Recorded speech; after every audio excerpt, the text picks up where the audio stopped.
जयराम जी, सरायकेला की एक अदालत ने फैसला किया है कि वीडियो कार्यालय का सामान बेच के मजदूरों का पेमेंट हो मनरेगा का मुद्दा आज भी उठा सदन में।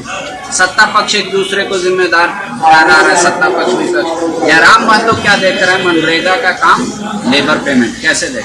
देखिए, मनरेगा का विषय को हमने भी सदन में उठाया था। हमें भी लगता है कि मनरेगा एक बहुत बड़ी आबादी वहाँ निर्भर करती है, तो उस हिसाब से मनरेगा कहीं ना कहीं उचित रूप से संचालित नहीं हो पा रही है। देखिए, इसका पीछे मुख्य कारण ये है, आप और हम आज से वर्षों पूर्व जब सुनते थे, एक विधायक से IAS IPS जो जिला स्तरीय होते हुए हैंडल होते थे, DC हो SP हो, एक विधायक का गरिमा को मानते थे, गरिमा का सम्मान रखते थे। लेकिन आज ये कड़वी सच्चाई है, तमाम जो है हमें लगता है प्रखंड स्तर के जो पदाधिकारी हैं वो CMO से संचालन होते हैं, जिस कारण वो तवज्जो नहीं देते हैं, जिस कारण आज ये करप्शन फल फूल रहा है। अगर फिर यथा व्यवस्था थी, आप माननीय चुन के आते हैं, माननीय का गरिमा है, अगर आप उस गरिमा को CMO से हैंडल करेंगे, उन पदाधिकारियों को अगर CMO से गाइडलाइन देंगे, तो हमें लगता है किसी प्रकार के करप्शन का उपज होगा। अतः जो क्षेत्र के जनप्रतिनिधि हैं, कम से कम उनकी भागीदारी होनी चाहिए। तो सभी विधायक देखिए अपनी शिकायतें सुना रहे हैं, राय सिन्हा सुना रहे हैं, श्वेता सिंह सुना रहे हैं, उमाकांत रजक सुना रहे हैं। सभी जो ब्यूरोक्रेट्स हैं उनके प्रति अपनी जो माने जवाबदेही है उसको कहीं ना कहीं बहुत किनारे कर दिया गया है। तो हमें लगता है मनरेगा हो चाहे अन्य विषय हो, जहाँ सरकारी दफ्तरों में इस प्रकार होता है, तो उसमें कहीं ना कहीं निरंकुश होते जा रहे हैं, जिसका ये परिणाम है। कल्पना सोरेन ने मनरेगा मजदूरों का मामला उठाया, 18 करोड़ रुपए एक बकाये की बात कही थी। CP सिंह कह रहे हैं कि यूटिलाइजेशन सर्टिफिकेट ही नहीं मिला, इसलिए तो भुगतान नहीं हुआ।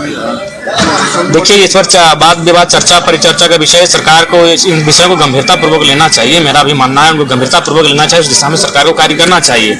यहाँ गोल मोल जवाब से नहीं कार्य होगा, उन्हें गंभीरता पूर्वक तत्परता दिखाने आवश्यक है। जयराम जी, अमित महतो ने खतियान आधारित स्थानीय नीति का मामला सदन में उठाया। अमित महतो, जयराम महतो इसको कैसे?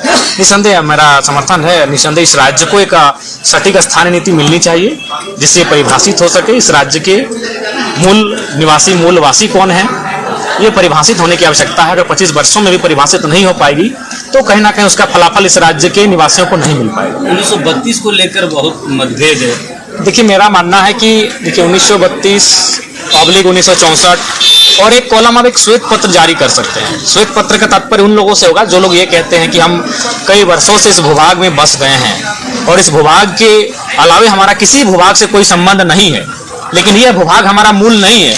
तो उनकी परिस्थितियों के लिए चूंकि वहाँ चाहेंगे कि अगर कानूनी दृष्टिकोण से देखेंगे या तो फिर आप आसाम का उदाहरण लेंगे तो इस प्रकार की प्रक्रियाएं बहुत देर से होती हैं। लेकिन अगर मानवता की बात करेंगे तो अगर कोई ऐसा दावा कर रहे हैं तो वहाँ एक श्वेत पत्र जैसा फॉर्मेट बने और उसके आधार पर वो उस श्वेत पत्र के माध्यम से कहें कि हमारा इस राज्य के भूभाग के अलावा बाकी जो भूभाग है उनसे नाता टूट चुका है, तो उस पर एक ऑप्शन आप रख सकते हैं। बाकी 1932 और जो खतियान आधारित स्थानीय नीति है उसको पुरजोर तरीके से लागू करने की आवश्यकता है।